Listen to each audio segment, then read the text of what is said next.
Po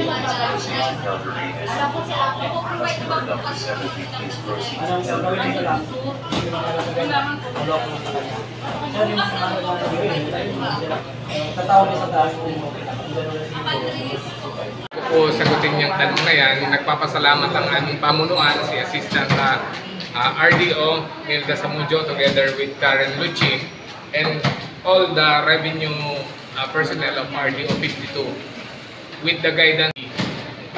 Amin pong sinasabi na mag-file sila ng maaga at ayun naman, nag-file sila ng maaga. Ngunit, hindi po dyan natatapos ang mandato ng isang taxpayer. Meron po silang mga tax returns na mag-due bago mag-April 25 or on or before April 25.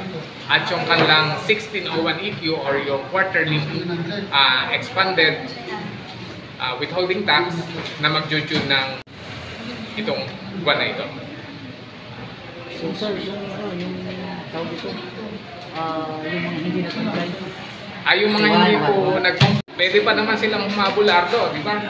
So kaya nga lang may bonus na yung ating ang aming sistema na meron na siyang surcharge interest at saka compromise penalty. So yun yung kakaharapin nila. So meron pang file o hindi tumatalima sa mandato ng ating taxation, sila yung magkakaroon ng karampatang action o pwedeng aksyong igawad ng Bureau of Internal Enforcement Activities na aming ginagawa. Doon naman sa sinasabi ni Commissioner Sir, target yung 3.055 trillion.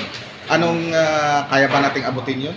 Unang-una, ang isipin po natin ay kayang-kaya natin yan mula yan sa mga taxpayers compliance. So, at kami naman po ay nandito para i-assist at ibigay mga tamang informasyon on time at saka with the proper way on how to do it. So take note that we are on ease of doing business era at yung ISO natin ay tuloy-tuloy lahat ng frontline services as well as the back-end processes of the Bureau. It is indeed a good share of, let us say, being patriotic. RDO 52 will be sharing more or less 23 billion plus. Okay, this 2024. So yan po ay pleasure. Siyempre may pressure din yan. Kasi siyempre po yung mga taxpayers, kailangan nilang mag-report ng tama at naaayon sa minamandato ng batas. Dito sir sa ating area, wala ba tayong na-monitor na mga kliyente na hindi nagbabayad ng tamang buwis? Okay, yung programa po namin ay tuloy-tuloy. Ika nga baga, quarterly, monthly basis, on a daily basis, we are monitoring all taxpayers. So yung mga taxpayers na sinasabi natin dato para bigyan ng mas masigabong alalay o pagbabantay. At sila po ay i-guide kung paano ito itama. At kung hindi pa rin po itinatama, syempre, dyan po papasok yung enforcement activity. Yung RDO 52 for the last year, may mga activity well as this year. At kami po ay masaya dahil sila naman po ay nagko-comply. Yung takbo ng ano ngayon sir? Yung takbo ng last deadline. Okay, sa takas kasi kanina nag-ikot tayo, sila yung live on the ground.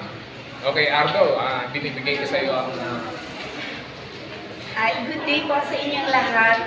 So, yung naging takbo naman po dito sa office, kaming filing centers, pero sa office mismo ay para kaming naging fiesta actually. So, ang tawag nga namin ay Fiesta Feels. Kasi yung mga taxpayers namin ay alam ko na na-feel nila na kami ay kaisa nila na bagamat medyo nararatal na sila, pero nakita nila yung malaking tulong ng aming mga empleyado para sa kanila. And on our part naman, ay iteration namin para sa filing season na to, most especially yung last day na to, ay yung naramdaman namin ang operasyon ng bawat isa. So, na-enjoy namin, kumbaga, ang pagtutulong sa kanila. At hindi ito dito nagtatapos.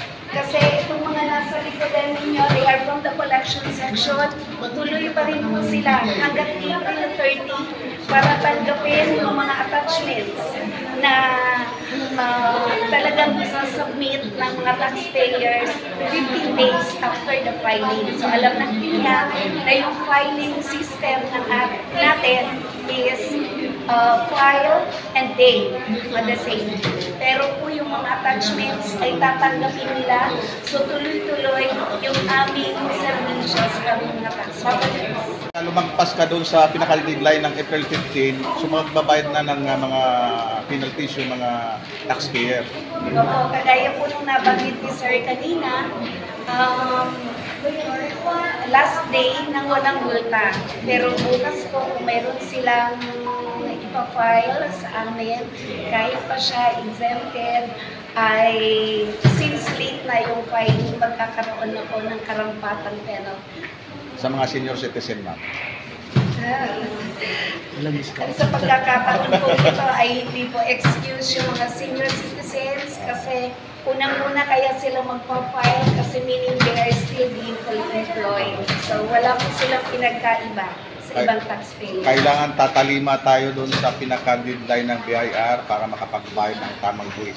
Tama po. Dahil ito po ay pinapile natin para po ito sa taong 2023.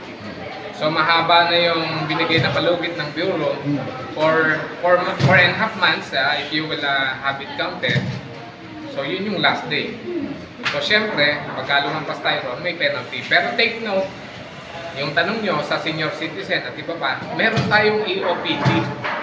Okay, yung EOPT, in-adjust niya yung mga penalties. Okay, so it is lighter this time. So yun, malinaw ha. Wala ba, sir, yung tulad ng Billion. Parang niya, Ano yun? Annual yun? Annual. for the year? Parang kailan? For the year na. Ngayon pong buwan ay 3.3. Kaya. Kaya-kaya. Basta mga taxpayer ay magbabayad ng tama.